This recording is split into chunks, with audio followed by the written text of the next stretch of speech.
bersukacita? Hari ini wajah-wajah begitu bersukacita, ya. Apakah karena pemain musiknya yang semangat atau mungkin karena mendapatkan THR?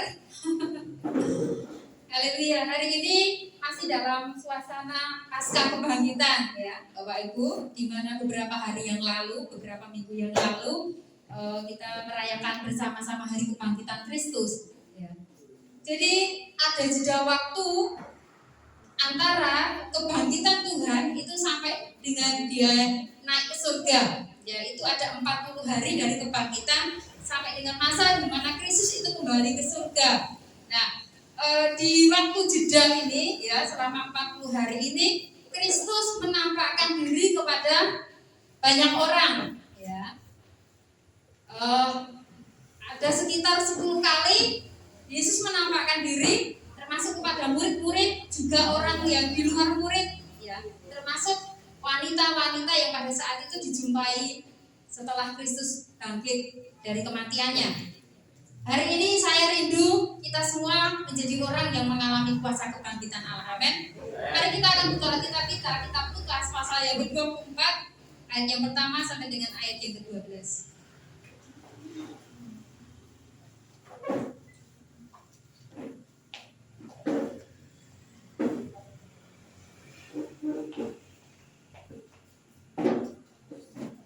Sudah ketemu Bapak Ibu? Semua bawa Alkitab, ya? Lukas pasal yang ke-24 ayat yang pertama sampai dengan ayat yang ke-12. Kita akan baca bersama-sama. Saya akan baca di ayat yang ganjil, Bapak Ibu semua baca di ayat yang genap. Kebangkitan Yesus. Dan pada hari Sabat mereka beristirahat menurut hukum Taurat. Tetapi pagi-pagi benar, pada hari pertama minggu ini itu mereka pergi ke kubur membawa rempah-rempah yang telah disediakan mereka. Mereka mendapati batu sudah terguling dari kubur itu. Dan setelah masuk, mereka tidak menemukan mayat Tuhan Yesus. Sementara mereka berdiri termangu-mangu karena hal itu, tiba-tiba ada dua orang berdiri dekat mereka memakai pakaian yang berkilau-kilauan. Mereka sangat ketakutan dan menundukkan kepala, tetapi kedua orang itu berkata kepada mereka, "Mengapa kamu mencari Dia yang hidup di antara orang mati? Ia tidak ada di sini. Ia telah bangkit. Ialah apa yang dikatakannya kepada kamu ketika Dia masih di Galilea, Yaitu bahwa anak manusia harus diserahkan ke tangan orang-orang berdosa dan disalibkan dan akan bangkit pada hari yang ketiga." Maka ternyata mereka akan perkataan Yesus itu. Dan setelah mereka kembali dari kubur, mereka menceritakan semuanya itu kepada ke-11 murid dan kepada semua saudara yang lain. Perempuan-perempuan itu adalah Maria dari Magdala dan Yohana dan Maria ibu Yakobus dan perempuan-perempuan lain juga yang sama-sama dengan mereka memberitakannya kepada Rasul-Rasul. Tetapi bagi mereka perkataan-perkataan itu seakan-akan omong kosong dan mereka tidak percaya kepada perempuan-perempuan itu. Sungguh pun demikian Petrus bangun, lalu cepat-cepat pergi ke kubur itu. Ketika ia menjemput ke dalam, ia melihat hanya kain kafan saja. Lalu ia pergi dan ia bertanya dalam hatinya, apa yang kiranya telah terjadi. Amin. Bapak Ibu Saudara dikasihi Tuhan, orang yang pertama kali dijumpai Kristus melalui penampakannya setelah dia bangkit dari antara orang mati itu adalah siapa? Maria Magdalena. Padahal pada tradisi dulu itu perempuan itu kurang dihargai, ya. Kalau dipikir secara manusia, ya, mungkin karena beranggapan bahwa perempuan itu suka ngomong, ya. Perempuan itu gampang nangis, ya. Hatinya mudah tersentuh, ya. Mungkin lembek, mungkin seperti itu, ya. Sehingga pada waktu itu tradisi Yahudi pada waktu itu mereka beranggap bahwa perempuan itu tidak tidak agak rendah, tetapi kurang dihargai. Tetapi di sini kita mau belajar dari satu pribadi. Yesus menampakkan diri yang pertama ketika bangkit dari kematiannya itu justru kepada seorang perempuan, yaitu Maria Magdalena. Kalau Bapak Ibu bisa baca di pasal yang berbeda di kitab Yohanes, di situ diceritakan dengan lengkap, lebih lengkap ya, di Yohanes pasal yang ke-20 ya, dari ayat yang ke-11 sampai dengan ayat yang ke-18. Di situ dikatakan, tetapi Maria berdiri dekat pintu itu dan menangis. Sambil menangis ia menjenguk ke dalam kubur itu. Next.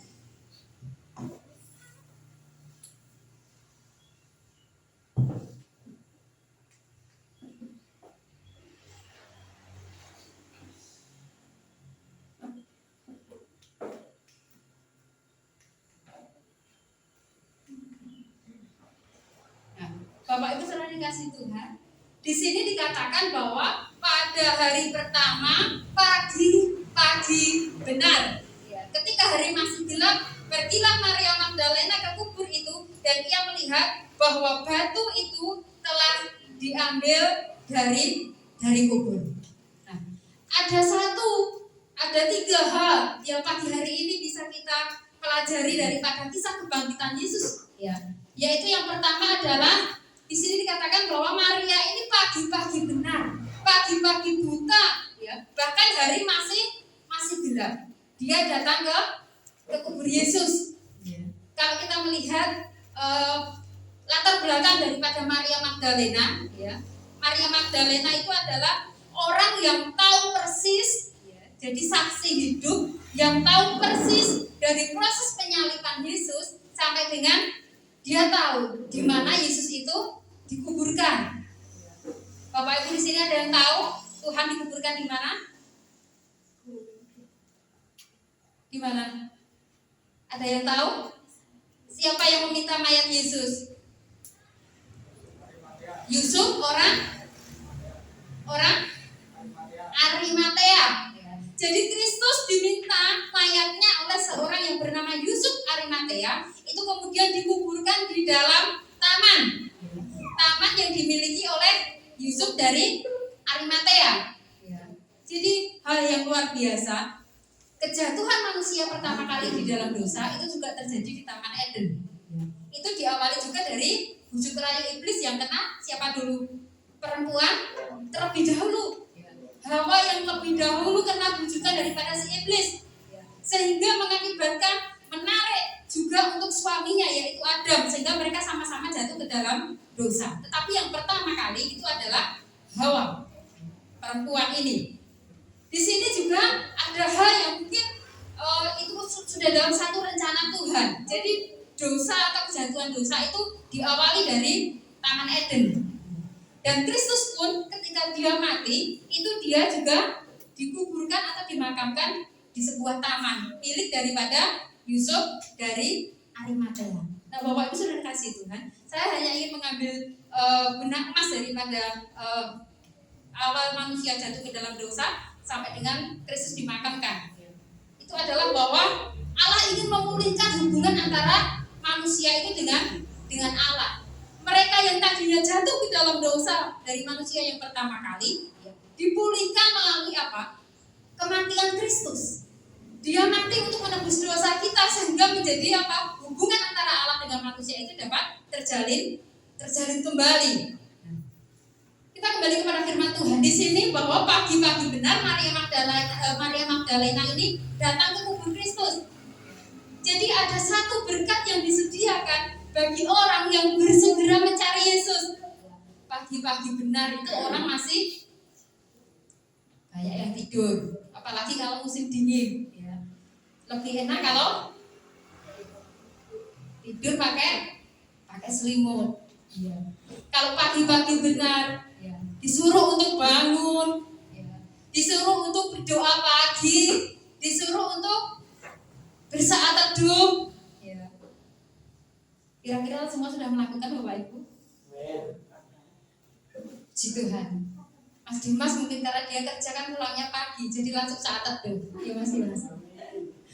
Bapak Ibu saudara kasih Tuhan, ada berkat yang disediakan Tuhan ketika kita itu bersegera datang mencari. Maria mendapatkan ya ketika dia pagi benar masih gelap dia datang ke kubur Yesus ya. Dia mendapatkan bahwa batu besar yang menutupi makam itu sudah terbunuh. Ketika kita mendahulukan Tuhan dulu dalam hidup kita, ketika kita melakukan mengutamakan Tuhan, memberikan waktu kita dulu itu kepada Tuhan, maka percayalah batu besar, masalah, kesukaran yang Tuhan izinkan terjadi dalam hidup kita itu akan diguling. Persoalan akan diselesaikan. Batu itu sudah terbunuh. Jadi bagi orang yang bersegera mencari Tuhan, yang mengutamakan Tuhan dahulu sebelum bekerja, sebelum beraktivitas, sebelum berangkat sekolah, datang dulu kepada Tuhan melalui ibadah kita di pagi hari.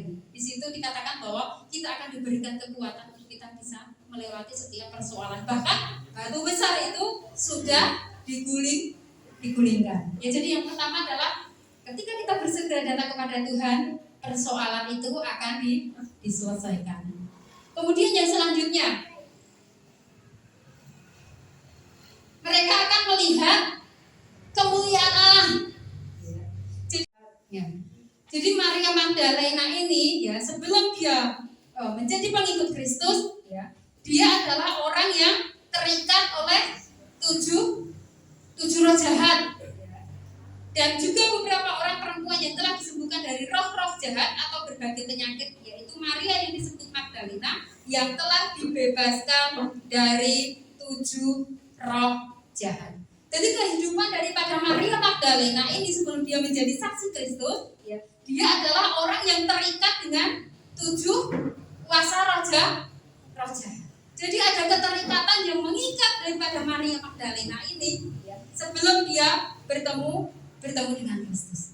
Jadi ada keterikatan. Bapak Ibu Saudara kasih Tuhan, berapa banyak keterikatan yang dialami oleh manusia termasuk anak-anak Tuhan. Hati-hati dengan yang namanya keterikatan. Keterikatan dengan dosa, keterikatan dengan kita lebih mengutamakan kehendak kita dahulu, keterikatan dengan kita lebih mencintai uang daripada mencintai Kristus.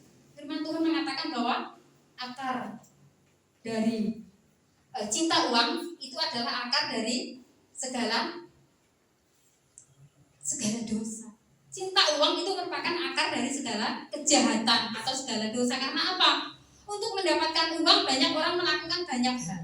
Bahkan mereka rela sampai membunuh saudara dengan saudara yang lain, itu mereka tidak rukun. Hanya karena uang, karena pembagian warisan yang tidak adil, mengakibatkan apa? Saudara satu dengan saudara yang lain menjadi tidak hidup rukun. Mereka tidak saling sapa, mereka kemudian sampai bermusuhan. Bahkan ada orang yang rela membunuh saudaranya sendiri hanya untuk mendapatkan yang namanya uang. Jadi di sini berbicara tentang ketamakan. Ketamakan itu adalah keinginan untuk yang lebih. Jadi untuk mengatasi supaya kita tidak terjatuh di dalam yang namanya ketamakan atau cinta uang, itu yang pertama, janganlah kita menjadi hamba uang. Ibrani pasal 13 ayat yang ke-5a, di situ Bapak Ibu bisa baca.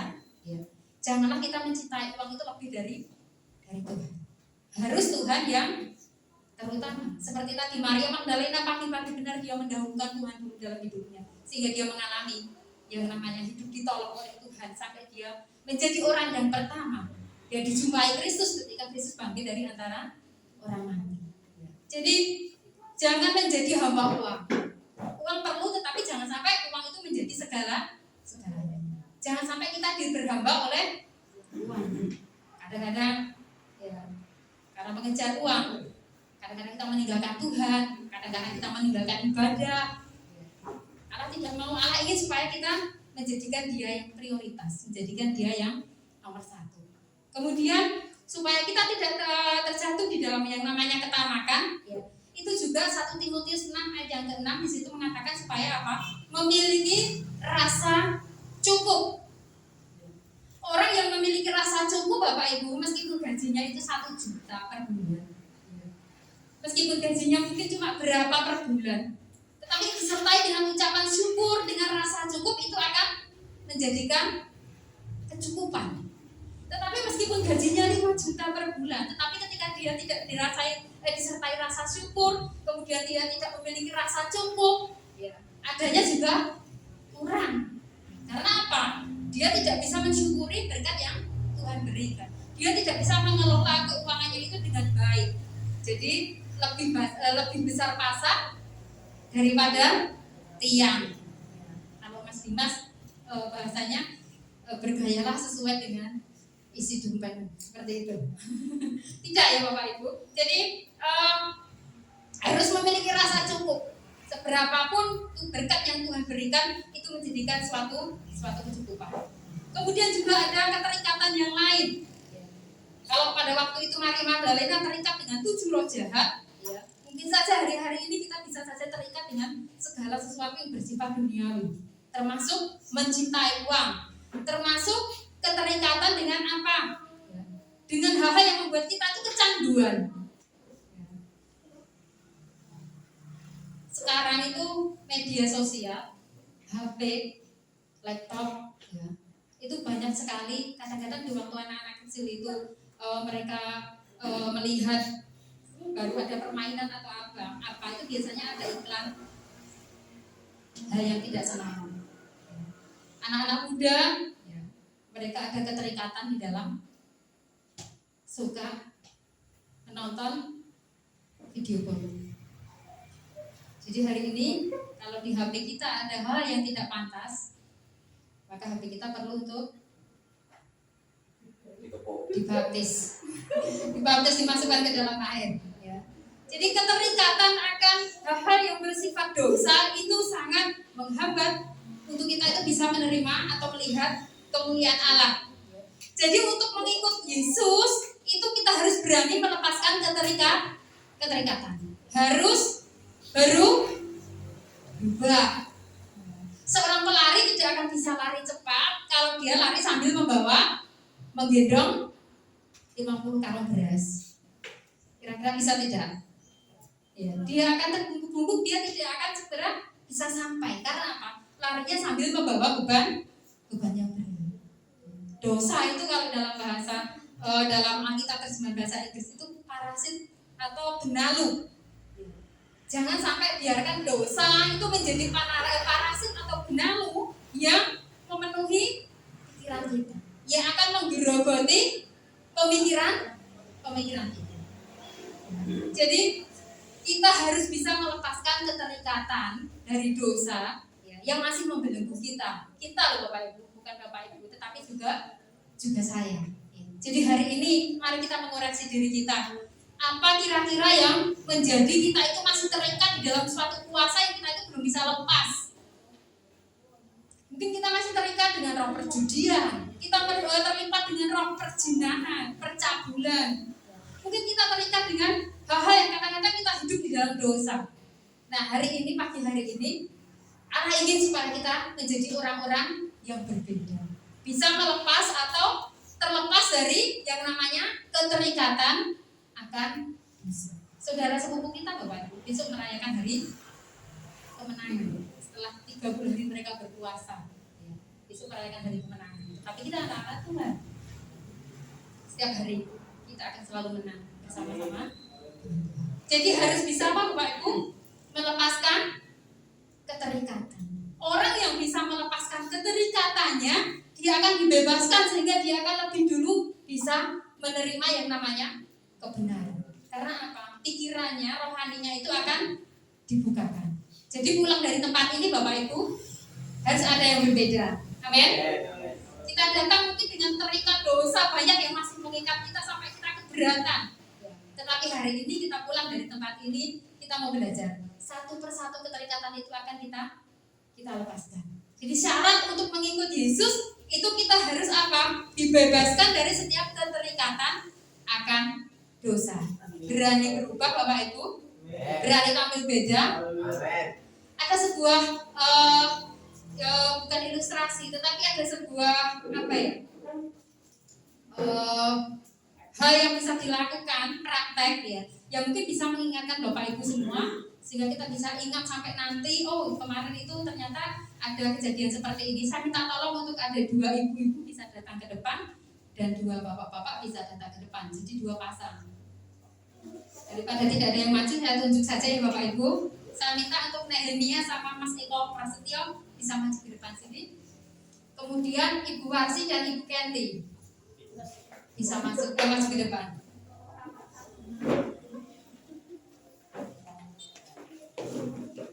Yang ibu-ibu sebelah sini, yang bapak-bapak sebelah sini. Calon bapak ini semua. Kemudian menghadapnya saling berhadapan. Bu Kenti sini maju biar jemaat bisa melihat. Nah, sekarang Nehem, Mas Eko, Bu Arsi sama Bu Kenti, coba perhatikan pasangan kita yang ada di depan. Ayo diperhatikan dari ujung rambut sampai dengan ujung kaki, dilihat semua.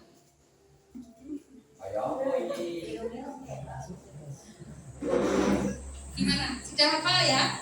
Sudah hafal ya pasangan kita ya? Oh, tadinya dia. Nah, setelah hafal, sekarang coba semua berbalik, jadi membelakangi. Jangan lihat, nggak boleh lihat. Dan lihat nanti jemaat yang menilai. Nah, sekarang saya mau kalian melakukan 3 perubahan dari apa yang tadi dilihat oleh teman kita. Ingat enggak? Betul enggak? Misalnya yang tadinya rambutnya dikucir, kemudian dilepaskan. Misalnya yang tadinya pakai celana ya, yang tadinya pakai sepatu, mungkin sepatunya bisa dibalik. Tapi jangan di sini, ibu-ibu balik bajunya. Kemudian mungkin tadi dia pakai lipstik, kalau sekarang nggak pakai lipstik. Atau mungkin kancing bajunya, bapak-bapak mungkin yang tadinya kancingnya sampai atas, sekarang yang atas tidak dikancingkan. Jadi saya beri waktu 2 menit untuk kalian melakukan perubahan yang nanti dinilai oleh teman kalian. Tadi sudah hafal atau bentuknya seperti apa? Ya. Silakan, saya beri waktu 2 menit. Terserah. Apa bajunya tadi dikeluarkan jadi dimasukkan? Apa tadi tidak pakai jam, malah pakai jam? Atau mungkin jamnya dilepas tadi pakai sekarang tidak? Atau mungkin seandainya bisa dibalik gitu. Biar berbeda, pokoknya biar berbeda.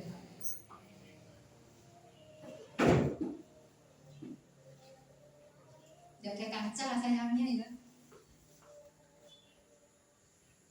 Ada yang lengannya tadi panjang kemudian jadi pendek.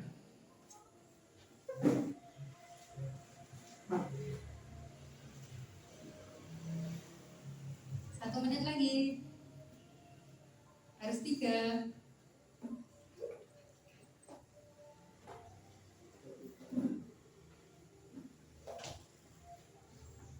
Saya hitung ke 10 ya. 1, 2, 3, 4, 5. Durasi sudah 6, 7, 8, 9, 10. Sekarang berhadapan lagi. Kalian lihat teman kalian sudah berbeda belum? Sudah. Belum. Sekarang coba dari Nehem. Lihat Mas Eko. Yang berbeda apa kira-kira? Ada 3 berbeda. Oh iya, jam tangannya dilepas. Kemudian apa lagi? Oh iya, kancing baju atas. Satu lagi. Malah ganteng.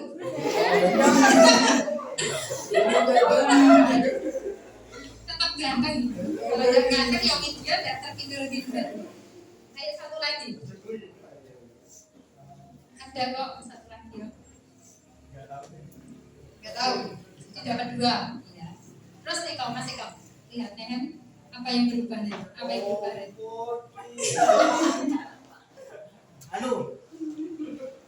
Kucing rambut. Iya, kucing rambut. Kancing baju. Kancing bajunya kenapa? Iya. Oh tadi dikancingkan ya. Terus satu lagi apa ya?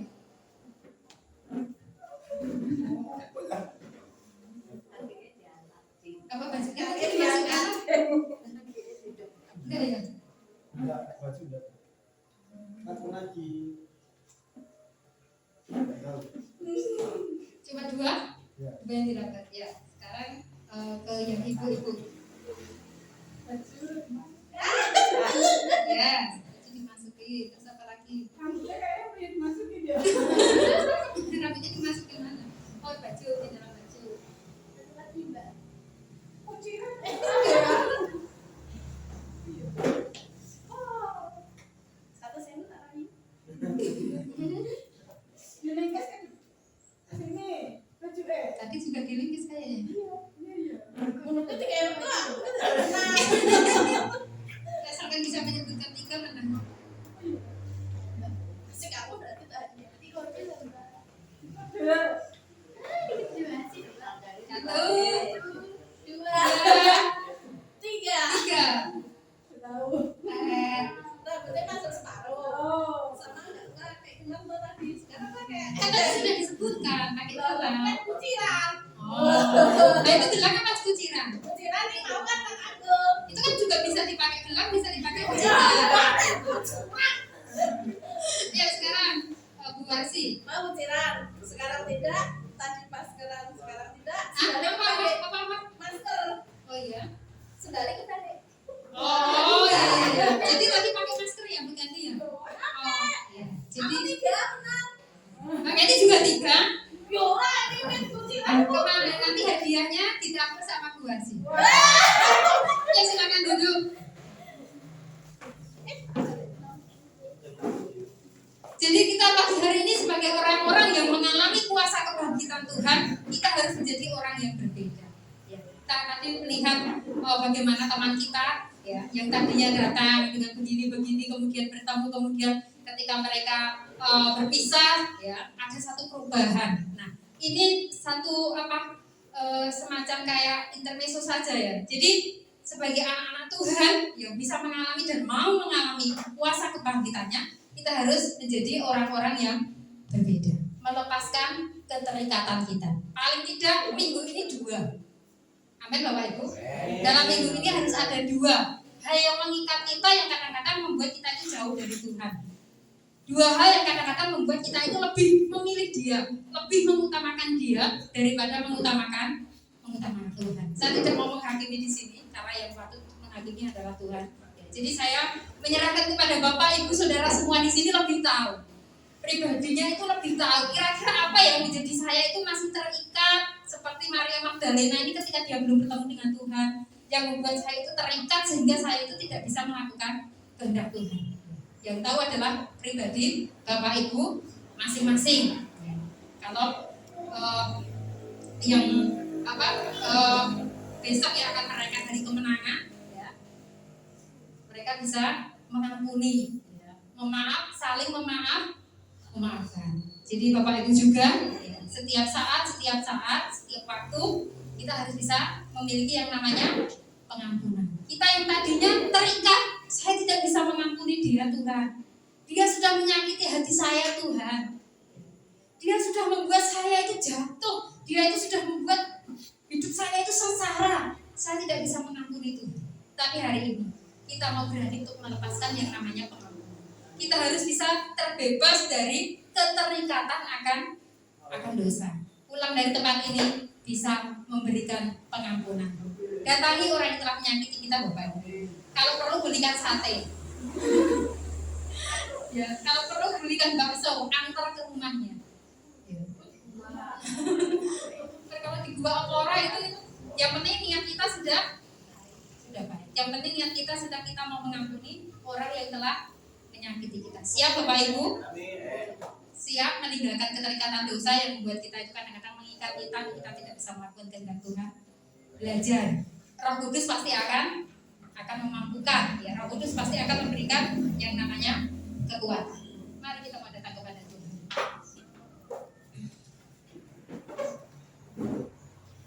Bapak, kami bersyukur pagi hari ini buat firman-Mu. Kami mau menjadi orang-orang yang menang karena kami mengalami kuasa kebangkitan Tuhan. Biar Engkau senantiasa bangkit dalam hidup kami, memerintah atas hidup kami, sehingga jalan-jalan kami adalah jalan-jalan damai sejahtera. Karena kami senantiasa berjalan dan melangkah bersama-sama dengan Engkau. Terima kasih Bapa di surga karena Engkau telah bangkit bagi kami semua, memberikan kemenangan demi kemenangan, membuat setiap masalah kami dapat diselesaikan. Batu besar itu sudah terguling, masalah itu sudah diselesaikan oleh Tuhan, sehingga kami akan mengalami yang namanya kemenangan bersama-sama dengan Engkau. Terima kasih Bapak, mampukan kami beserta dengan jemaat di tempat ini, untuk kami boleh melepaskan dari setiap keterikatan akan dosa. Mampukan dan berikan kami kekuatan Tuhan, untuk kami melangkah bersama-sama dengan Engkau, meninggalkan kehidupan kami yang lama. Kami mau diperbaharui, pikiran kami semakin diperbaharui dan semakin sempurna seperti Kristus. Terima kasih Bapak di surga. Meskipun firman-Mu telah selesai diberitakan, tetapi biarkan itu menjadi rema dalam kehidupan kami, yang akan senantiasa menghidupi rohani kami, sehingga rohani kami tidak akan mengalami dehidrasi, rohani kami tidak akan mengalami kekeringan, tetapi spiritual rohani kami akan senantiasa bertumbuh di dalam Tuhan dan menghasilkan banyak buah yang bisa dinikmati oleh orang-orang di sekitar kami. Terima kasih Bapak di surga buat firman-Mu. Dalam berkat nama Yesus kami berdoa dan mengucap syukur. Amin.